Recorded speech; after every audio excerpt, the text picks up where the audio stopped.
There's been a lot. I was in Indy the last couple of days, saw the Pacer-Laker game last night, got to see LeBron for a little bit afterwards. There's been a lot of drama last couple of days with him and Stephen A. Smith.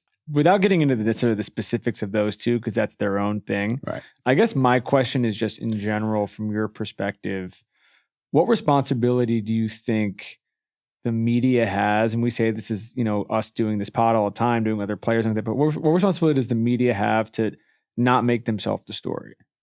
I think it is a very big responsibility because on one hand, our league is entertainment. We know that, It is reality TV to some extent and real time with real things at stake. But, side stories, like you made this point, it takes away from the actual headlines. It takes away from what's actually going on. In some areas, yeah, maybe it could be slightly entertaining, but it's kind of just like it should never overtake the spotlight of what's going on with the actual product that we're looking at.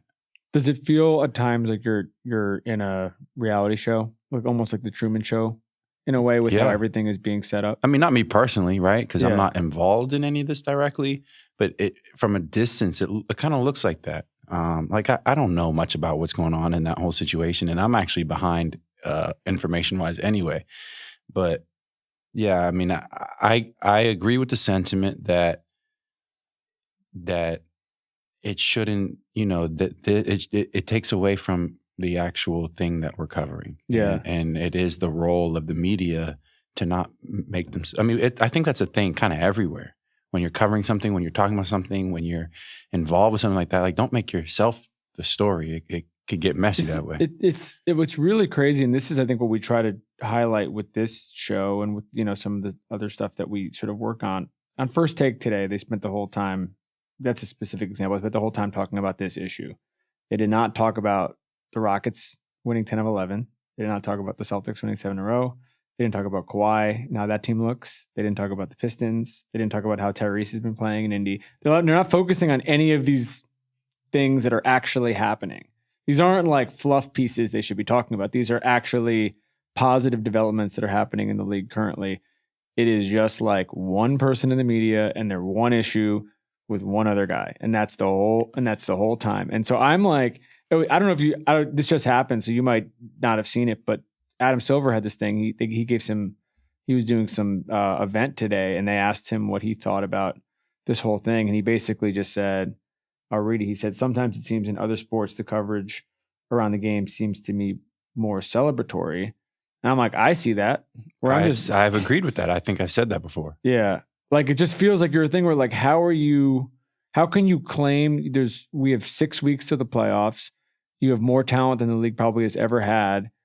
And it's like you can't help yourself but having these dumbass fights, basically. Well, see, the only counter argument to that is the people involved in the fight. It's not like me involved in the fight. You know what I mean?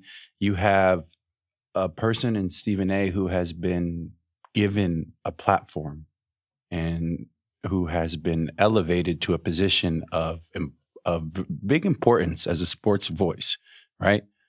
And paid as such, as we know.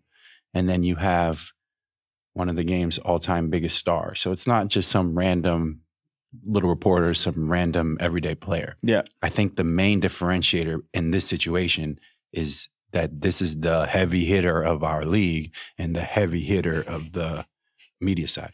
That's fair. I just feel like it is a part of why it's interesting to talk to you about this is the perspective of, I was at the game last night.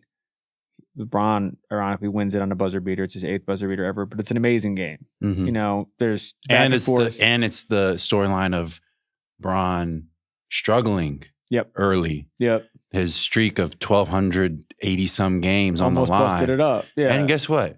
He comes away with a buzzer beater win, saves his streak. But there was just no talk. There's no talk today about the buzzer beater. There's no talk about the action in the game itself. And what I feel like we always talk about when you compare the NBA and the NFL is the biggest sport in the country. And there's all kinds of sideshows all the time and everything like that. But at the end of the day, it's like if you lose in week 16 and you were supposed to win the Bengals this year, and you lose 5 games you're supposed to win, it doesn't matter what Joe Burrow is doing off the field. I mean, he might get criticized for certain things, but ultimately you're judged by the results in the sport that you're doing. And here it just feels like these things keep happening. And I think you're completely right about the stature of these two and why that has made this a bigger thing than sort of a normal situation. But I guess my thing is like, we've had Stephen A. in the show a bunch of times. Like Stephen A. is one of the great television and media talents that's ever existed. So this isn't even me like dumping on Stephen A. I'm like, that's the network. That's them being like, hey, you need to focus. You are not bigger than the league. Yeah. Like you as an individual are not bigger than the league. Like you need to kind of just like scale it 5 steps back. The networks are going to naturally cling to whatever is going to be talked about the most or viewed the most because they're also fighting for themselves too. There's a lot going on with sports networks now in terms of what does their future look like? Have they hit their peak? You don't know with the digital age and everything and how media is just consumed differently these days. So I'm sure on their end, they're like, we just got to go with what people are actually listening to and talking about.